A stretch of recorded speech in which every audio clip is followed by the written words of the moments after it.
आज हामी tai chi chicken पकाउन गइरहेको छौँ। यी हाम्रो चिकन भइगयो। अब योलाई हामी पारिक पारिक काट्छौँ।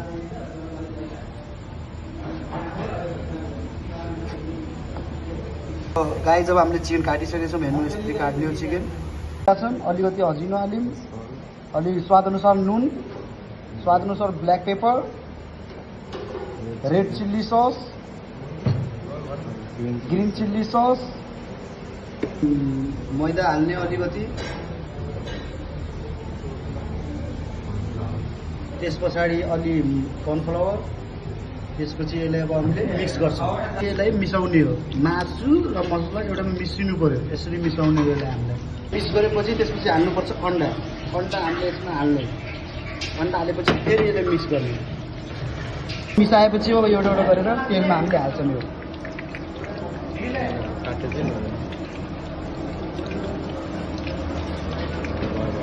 अब यो एकछिन फ्राई हुन दिने हो। अलिअलि क्रिस्पी टाइपको बन्नु पर्यो कि यसको कलर हेर्नु। काम भ्याएर अब यतातिर आयौँ अर्डर हान्न। अब सुरुमा त तपाईँले थाहै छ हामीले हाल्नुपर्छ तेल। अब हामीले तेल हालिसकेको छौँ। त्यस पछाडि आउँछ हजुरको रेड चिल्ली।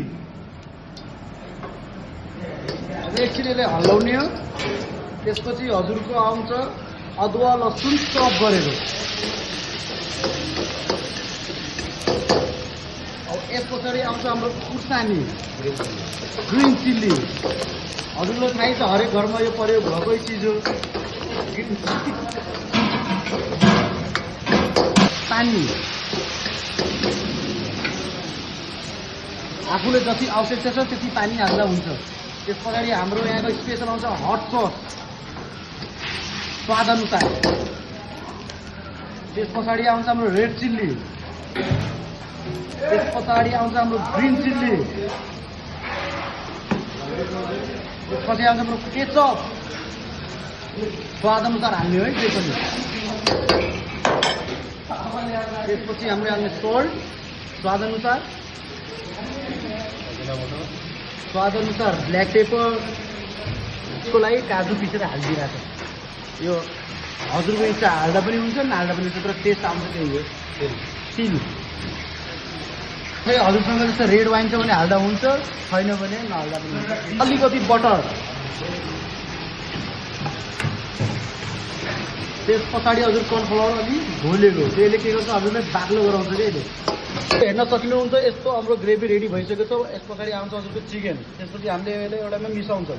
अब हामीले एकछिन यसलाई हल्लाउँछौँ। हेरिदिनु है। अनि हजुरहरूले अहिलेसम्म सब्सक्राइब गर्नुभएको छैन भने सब्सक्राइब गरिदिनु होला है च्यानललाई। त्यसपछि अलि हरपर हालेर धनियाँ सनियाँ हल्लाइदिने हो।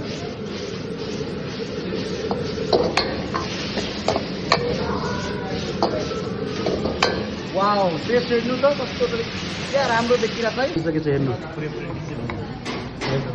हेर्न सक्नुहुन्छ कति राम्रो देखिरहेको छ।